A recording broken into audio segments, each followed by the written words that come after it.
રાજા કર્મોટક સુદેવ વિઘ્નેશ્વરાય વરદાય સ્વરૂપાય લંબોદરાય સકલાય જગદ્વિતાય નાગાનલાય શ્રુતિ યજ્ઞ વિભૂષિતાય ગૌરી સુતાય નાથ નમો નમસ્તે વક્રતુંડ મહાકાય સૂર્યકોટી સમપ્રભ નિર્વિઘ્નમ કુર્મે દેવ શુભકાર્ય સુરોદા. અત્યારે મારી સામે શ્રી પરેશભાઈ ચૌહાણ નાદણ, અમારા વિદ્યાર્થી, અમારી કોલેજના અને મિત્ર બેઠા છે. પરેશભાઈ, દાદાના ઘરમાં તમારું સ્વાગત છે. તમે અહીંયા લગભગ 4થી 5મી વખત આવ્યા છો ને એની પહેલાં પણ આવેલા છો. તમારો છેલ્લો જે અનુભવ તમને થયો, જે પેન્ડિંગ છે એની વાત જવા દેજો. અત્યારે જે તમને છેલ્લો અનુભવ થયો એ તમે કહો તમારા શબ્દો.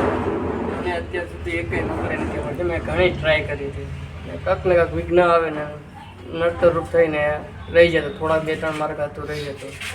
પછી તમારે મને સાહેબ જાણીતા હતા તમારે, મેં પછી તમને ફોન કર્યો તમારે દાદાને દર્શન કરવા આવો. પછી હું દર્શન કરવા આવ્યો તો મેં મારી જે વાત હતી મેં રજૂઆત કરી કે મારે આ કંડક્ટરની નોકરી છે, મને જો 100% મળી જાય એવું હોય અને તમારા આશીર્વાદ હોય ને જો મને મળી જતી હોય તો આ ગણપતિ દાદા ઉપડી ગયા છે.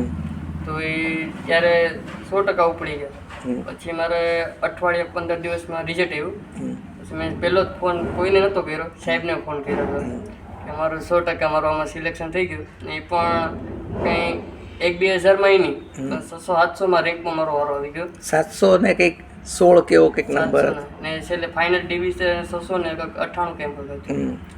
એ થઈ ગયું તો ફાઇનલ ડીવી ટાણે મને થોડોક પ્રોબ્લેમ આવ્યો. ડોક્યુમેન્ટ વેરિફિકેશનમાં કંઈક માથાકૂટ હતી. 3-4 દાન માથાકૂટ, જે ફર્સ્ટ એડ ને જે કંઈ લખતું હતું ને એ માટે પાછો હું સાહેબ પાસે આવ્યો ને ગણપતિ દાદાને રજૂઆત કરી. ગણપતિ દાદાએ એ પણ મારા જે કંઈ કામ નડતું હતું તે એ બધું પૂરું કરી દીધું. અત્યારે હાલમાં હું ગણપતિ દાદાને કારણે કંડક્ટર અમરેલી ડિવિઝન અને ઉના ડેપો ડિવિઝન અને ઉના ડેપોની અંદર મારે હાલમાં નોકરી ફરજ કરું. 1 મહિનો થઈ ગયો નોકરી? આ 1.5 મહિનો થાય 30 તારીખે. ખાતામાં પગાર જમા થવા માંડ્યો? એક અડધા મહિને આવી ગયો ને આ પાછું આજે 1 મહિનો થયો ને. હા, બસ ઈશ્વર જેમ તમને ગણપતિ દાદા ફળ્યા ને તમને નોકરી આપી એમ દરેક જણના મનની મનોકામના પરિપૂર્ણ કરે ને સારી નોકરી મળે, જીવનમાં સુખ શાંતિ રહે, સમૃદ્ધિ રહે, એવા દાદાના આશીર્વાદ મારા તો હતા જ, એટલે કોઈ પ્રશ્ન નથી. જય શ્રી કૃષ્ણ.